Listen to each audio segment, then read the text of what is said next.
Halo Sobat Satwa, selamat datang di podcast Rahma Rindu Tami.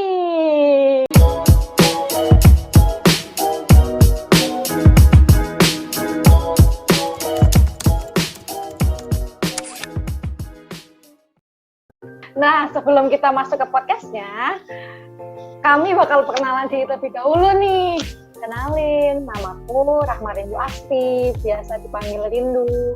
Sekarang aku lagi kuliah semester 6 di Fakultas Kedokteran Hewan Universitas Gadjah Mada. Halo Tami. Halo, nama aku Rahma Priutami, bisa dipanggil Tami. Sama seperti Rindu, aku kuliah di Fakultas Kedokteran Hewan UGM semester 6 dan asalku dari Purwokerto. Kalau Rindu Kudus ya? Iya, aku dari Kudus, Jawa Tengah. Lihat pedok ya. Ya. Oke, sekarang kita ngapain Rindu? Jadi di liburan sekarang ini aku sama Tami lagi kepengen bikin podcast. Podcastnya tentang dunia kedokteran hewan. Ya hitung-hitung buat ngisi waktu luang kan ya Tam? Iya benar banget, soalnya kita juga udah selesai kuliahnya, semester 6-nya udah selesai, udah UAS. Terus selama COVID ini kan kita pasti gabut gitu kan. Nah, kita pengen produktif dengan sharing-sharing dengan podcast ini gitu. Betul. Jadi insya Allah podcast yang kami bikin tentang seputar kedokteran hewan aja. Nah, untuk podcast yang perdana ini, podcast pertama, kami bakal mengupas apa sih itu kedokteran hewan. Ya, pekerjaan dokter hewan itu seperti apa, kayak gitu. Bener kan, Tam? Bener banget. Nah, untuk episode pertama ini, karena kita sama-sama dari FKH, kita pengen ngenalin ke teman-teman semua, apa sih itu FKH, terus gimana sih kuliah di FKH, nanti jadi dokter hewan tuh kayak gimana sih? Nah, kita bakal obrolin sekarang. Nah, jadi aku sama Tami mau cerita nih. Kami berdua kebetulan sama-sama masuk Fakultas Kedokteran Hewan di Universitas Gadjah Mada tahun 2017. Jadi presensinya Tami tepat di atasku dan aku di bawahnya Tami. Terus setiap kakak tingkat, tiap dosen yang memanggil kami selalu salah. Rahma Rindu. Karena Rahma manggilnya Rindu. Nama depan. Iya, selalu nama depan dulu. Rahma siapa Dok? Rahma siapa kan? Baru setelah itu tahu itu Rahma Rindu atau Rahma Prihutami yang dimaksud. Ya, benar banget. Nah, oke, lanjut aja ya.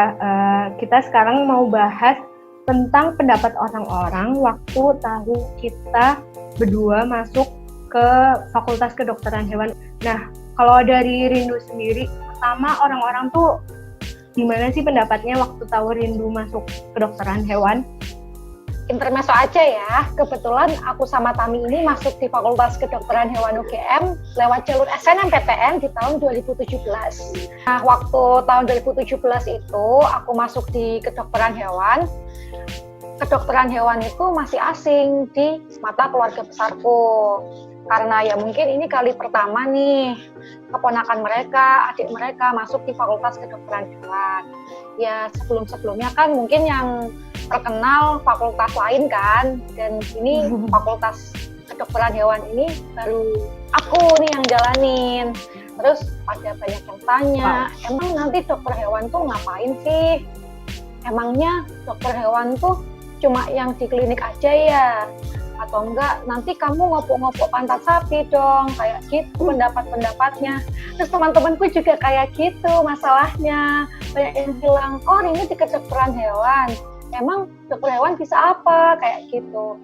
Ya awalnya sih aku sempat sedih ditanyain kayak gitu, kok malah kayak kesannya tuh kurang support. Padahal bukan begitu maksud mereka. Tapi mungkin ya emang mereka kurang tahu aja tentang profesi ini.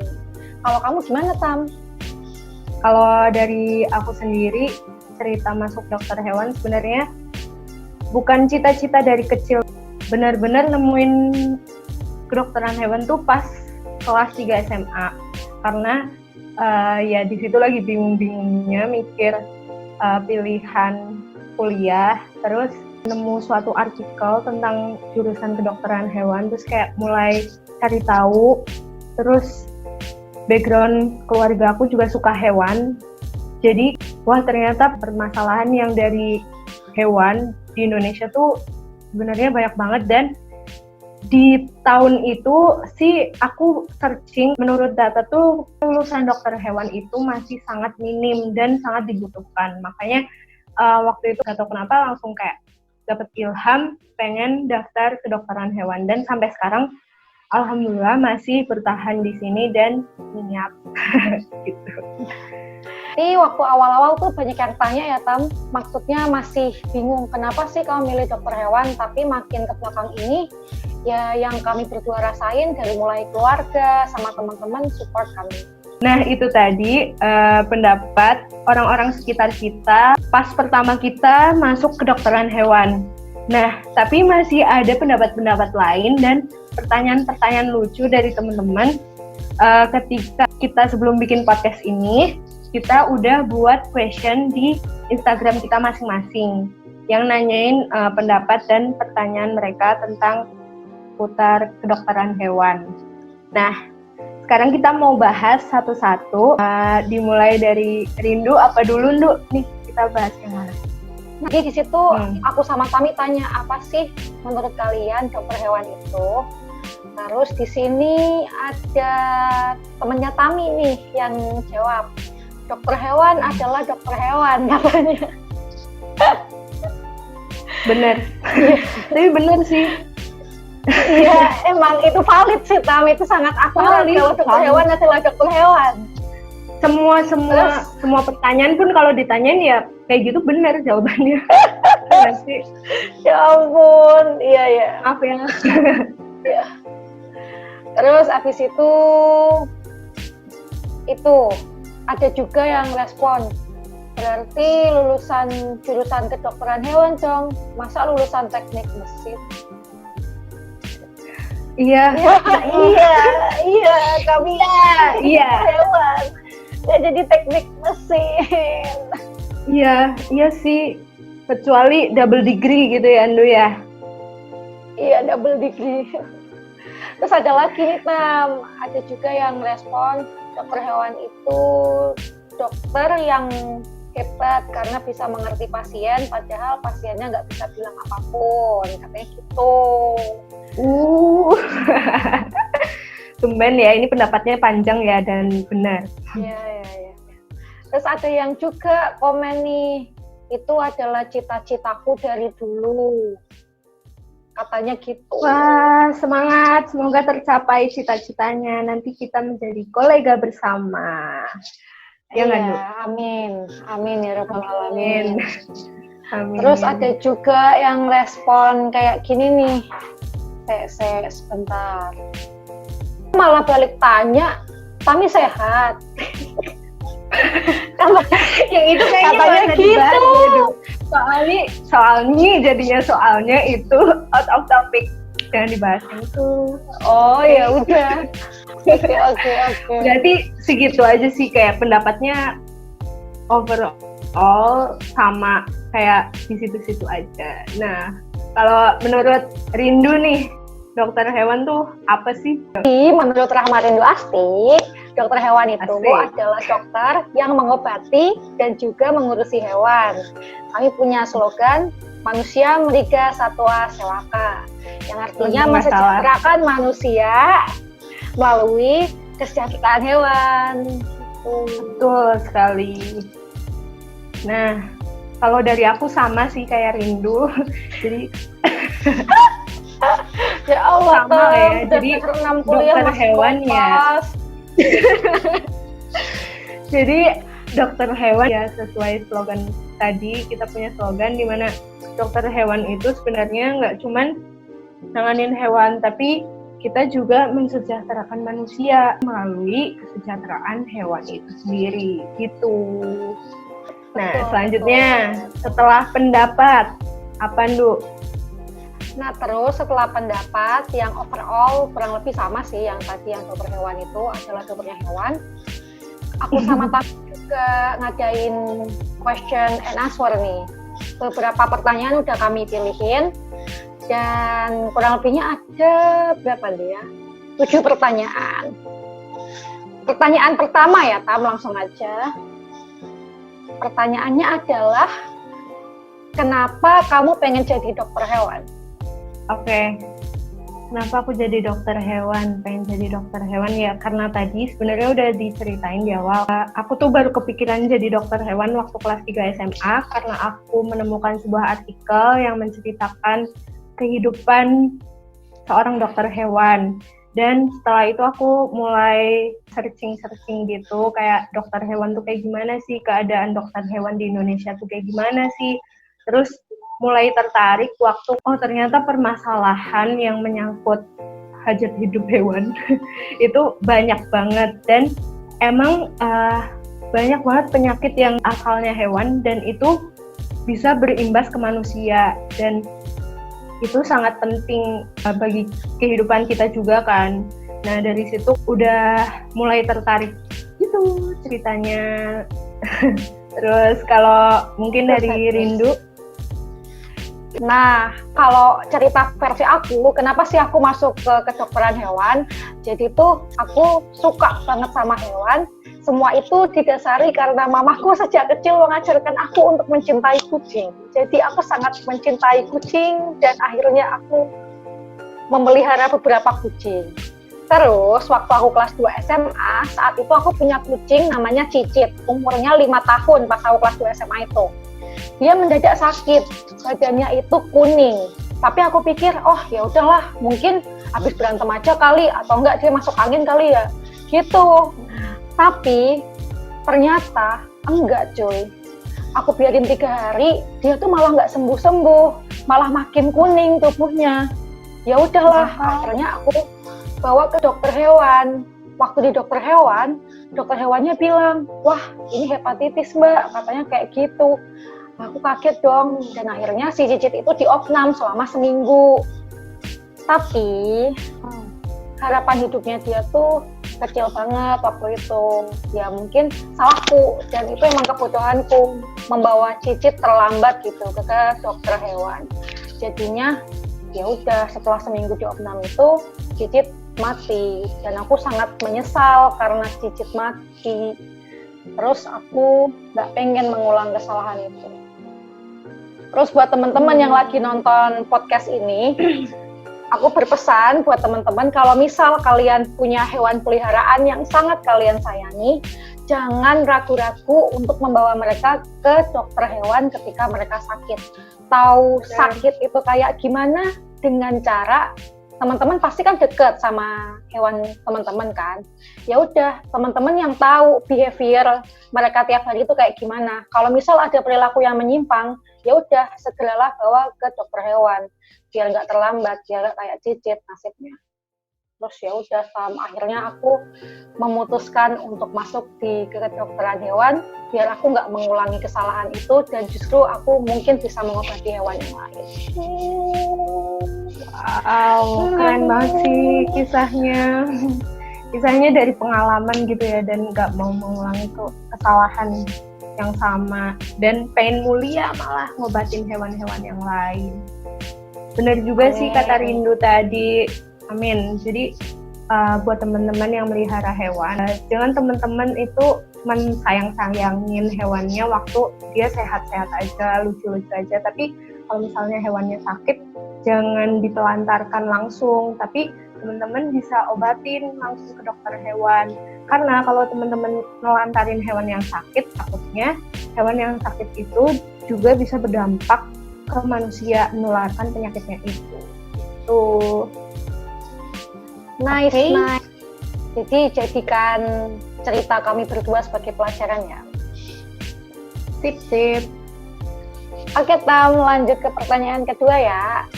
Sebenarnya dokter hewan itu benar-benar bisa ngobatin semua jenis binatang nggak sih? Coba Tam, jawab Tam. Oke, sebenarnya dokter hewan bisa ngobatin semua hewan nggak sih? Nah, kalau menurut aku pribadi, mungkin Rindu juga ya. Jadi sebenarnya waktu kita kuliah di kedokteran hewan, kita itu mempelajari hampir seluruh hewan sih. Nah, tapi kita bisa ngobatin semua hewan atau enggak, itu tuh nggak sepenuhnya semua hewan tuh bisa diobatin. Ada yang cukup kita pelajarin aja. Kayak misal nih, semut, nyamuk, cacing, itu kan hewan juga kan, tapi mereka itu sebenarnya disebut parasit, di mana sebagai perantara antara agen penyakit dan hewannya. Jadi cacing, terus sejenis insekta gitu, itu tuh bisa diklasifikasikan sebagai parasit karena mereka membawa penyakit ke hewannya malah. Nah, ada beberapa hewan yang memang kami pelajari aja kayak gitu. Misalnya, kami belajar soal nyamuk, tapi kan kami nggak ngobatin nyamuk kayak gitu. Nyamuk itu sebagai vektor penyakit atau pembawa penyakit. Ada beberapa penyakit yang memang bisa dibawa nyamuk dari hewan satu ke hewan yang lainnya atau bahkan dari hewan ke manusia kayak gitu. Gimana Tam? Jawab ya, semoga. Amin. Terus yang pertanyaan ketiga ya Tam, lanjut ya. Oke. Peluang kerja dokter hewan dibanding profesi lain apa sih? Soalnya dokter hewan kadang masih dilihat sebelah mata. Mungkin bisa dijawab Tam dari pengalaman pribadi. Peluang kerja dokter hewan dibandingkan dengan profesi lain. Menurut aku peluang kerja di bidang apapun itu, menurutku peluang kerjanya tuh nggak bisa disamakan gitu loh, karena kita itu punya ranahnya sendiri-sendiri, punya lahannya sendiri-sendiri. Dan sejauh ini peluang kerja menjadi dokter hewan itu menurutku sangat besar gitu, karena dilihat juga dari banyaknya ranah kerja yang bisa kita ambil. Buat teman-teman yang pengen tahu ranah kerja dokter hewan tuh apa aja, teman-teman bisa cek di webnya OIE. Di situ ada 33 ranah kerja untuk dokter hewan. Terus untuk dokter hewan kadang masih dilihat sebelah mata. Mungkin gantian ya Rindu yang jawab ya. Giliran gini aja aku yang digiring. Enggak apa-apa. Oke. Enggak apa-apa, nanti sama. Ya udah, ntar kalau ada pertanyaan kayak gini lagi aku giring ke kamu. Tunggu pembahasanku. Oke, pertanyaan selanjutnya, pernyataan sih, ini bukan pertanyaan. Soalnya dokter hewan kadang masih dilihat sebelah mata. Nah, berdasarkan pengalamanku, ya emang iya sih. Ada beberapa orang atau oknum yang mungkin membandingkan profesi dokter hewan dengan profesi lain. Mungkin dibandingin dari segi gajinya lah, atau dari pekerjaannya ngapain lah, atau ya ini ada aja yang dibandingin. Emang itu benar adanya. Tapi aku kalau sekarang ini menganggapnya mereka cuma sebatas nggak tahu aja. Mereka nggak tahu gimana kenyataan di lapangan pekerjaan dokter hewan itu seperti apa, dan mungkin mereka sangat asing dengan dunia kedokteran hewan, makanya mereka bisa memandang dokter hewan sebelah mata kayak gitu. Jadi sebelum memandang, jadi cari tahu dulu. Ya kalau bisa sih kayak gitu. Kalau bisa sebelum kalian memandang sebelah mata, cari tahu dulu kami ngapain. Karena di dunia ini nggak ada pekerjaan yang gampang. Betul sekali. Lanjut ke pertanyaan keempat, Pak. Pertanyaan keempat, ceritain pilihan kerja selain jadi klinisi hewan dong. Nah, Rindu mungkin mau cerita. Kayak tadi yang udah disebutin Tami, jadi pekerjaan dokter hewan tuh macam-macam. Kalau teman-teman mau tahu, teman-teman bisa cek di Google, cari 33 ranah kerja dokter hewan OIE. Di situ mulai ada food teknologi, food infeksi, ya Allah ilah Jawa ngomongnya teknologi, food inspection, terus habis itu ada legislation, ada parasitologi, ada mikrobiologi, dan lain-lain. Masih banyak banget di web tersebut. Banyak banget. Rindu apal nggak? Nggak apal sih kalau nggak lihat. Jadi gini, menurutku gambaran umumnya selama sebuah pekerjaan itu melibatkan hewan, pasti ada dokter hewannya, kayak gitu. Terus berdasarkan kita magang aja deh. Jadi kita udah magang nih di semester-semester. Jadi semester pertama malah kita udah namanya. Bisa. Ya, apa dulu PKV, pengenalan keprofesian veteriner. Tapi kita sering nyebutnya magang sih. Jadi PKV ini kita bisa nambah ilmu dengan praktik di instansi-instansi tertentu. Di situ kita jadi tahu, oh dokter hewan tuh nggak cuma di klinik. Misal dari pengalamanku sendiri, aku selain pernah magang di klinik, aku juga pernah magang di BPPTU HPT Baturaden, di mana di situ peternakan sapi perah. Terus pernah juga magang di Waikambas, merupakan pusat pelatihan gajah. Nah, kita juga di sana diajarin gimana cara ngobatin gajah, dan nggak cuma gajah, di sana ada badak dan satwa-satwa liar yang dilindungi. Nah, kalau aku memulai magang atau anak UGM sih sering nyebutnya PKV, pengenalan keprofesian veteriner, semenjak semester 1. Di semester 1 itu aku malah memulainya di klinik dekat rumah. Tapi ya namanya semester 1, waktu itu cuma sebatas bisa handling sama restrain. Handling itu memegang hewan, dan restrain itu membatasi gerak hewan, kayak gitu ibaratnya. Terus semester 2 aku magang di Predator Fun Park. Semester 3 aku sama Tami magang di Waikambas. Semester 4 aku nggak magang, aku magang di Palapa, PPSMB Palapa. Terus semester 5 aku baru magang lagi di LJP, Lembu Jantan Perkasa, daerah Banten. Di situ tentang sapi potong. Mantap. Jadi nggak cuman dokter hewan klinik ya teman-teman. Nah, banyak juga yang belum kami sebutin. Misalnya dokter hewan yang bekerja di lab kayak parasitologi, mikrobiologi, terus juga ada dokter hewan akuatik, kayak gitu. Benar banget. Pokoknya teman-teman itu bisa searching langsung di webnya OII. Atau mungkin kapan-kapan kita bakal bahas semua 33 ranahnya khusus, karena banyak banget gitu. Terus lanjut ke pertanyaan selanjutnya, Tam. Oke. Pertanyaan nomor 5. Apa tuh? Oh ya. Dokter hewan ada spesialisnya nggak? Kalau iya, kamu mau fokus kemana? Kayak gitu. Oke.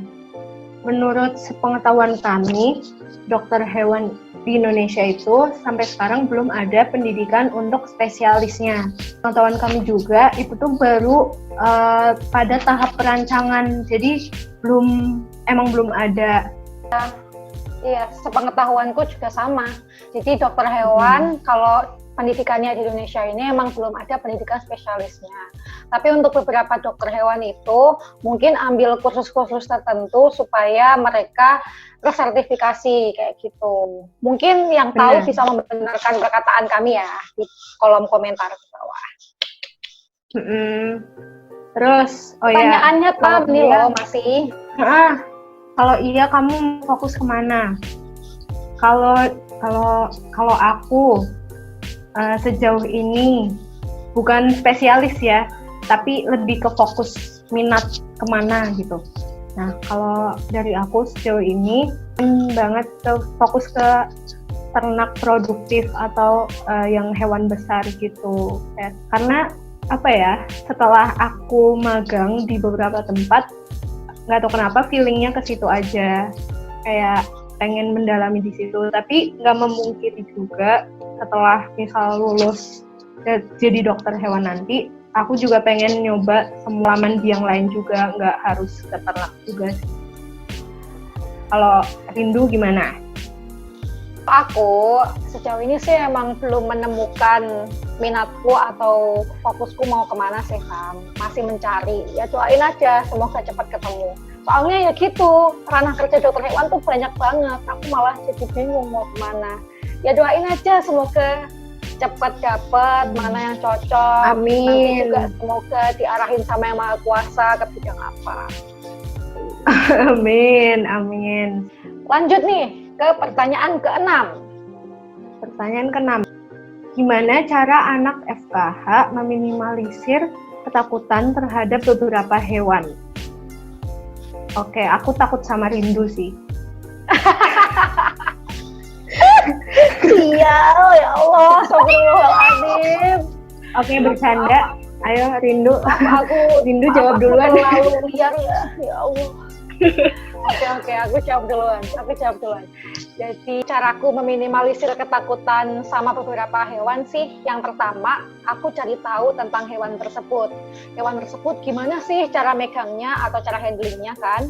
Terus gimana cara mengatasi hewan tersebut kalau dia itu marah mungkin, panik, atau tiba-tiba kabur, atau enggak dia mengeluarkan pertahanannya, misal kucing cakar, atau enggak gigit, anjing gigit, kayak gitu. Terus yang kedua adalah dengan mensugesti diri sendiri, udah hewan itu nggak apa-apa kok, dia baik, udah berani Rindu, pasti Rindu bisa, kayak gitu. Terus yang ketiga, aku mungkin minta diyakinkan sama temenku, menurut kamu dia aman nggak ya? Kalau misal aman, support aku dong, aku takut sama dia. Itu jika diperlukan ya. Terus yang paling penting nih, kalau misal kamu tahu kelemahan dan kelebihan hewannya, ya udah siapkan alat pelindung diri yang diperlukan aja. Tuh, itu caraku. Gimana caramu, Tam? Jadi anak yang masuk ke KH itu nggak mesti semuanya berani sama hewan.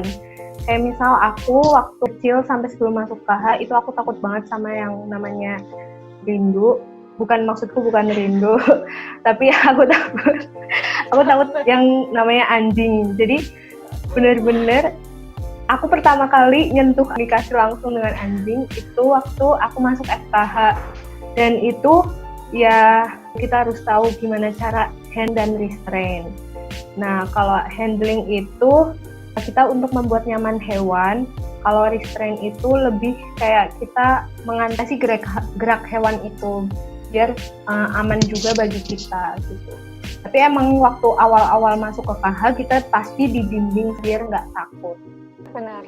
Jadi ya intinya harus tahu cara handling sama restrain hewan. Handling itu cara memegang hewan, kalau restrain itu cara membatasi gerakan hewan. Bisa dengan anggota tubuh kita, atau enggak dengan alat, atau enggak dengan bahan kimia kayak obat bius. Tapi tentunya obat bius ini dikasihnya ya sama dokter hewan ya, jangan dikasih sendiri. Karena ada takarannya, setiap hewan beda. Oke, pertanyaan selanjutnya, Tam. Aku yang baca lagi ya. Ya. Pertanyaan terakhir juga nih, Tam.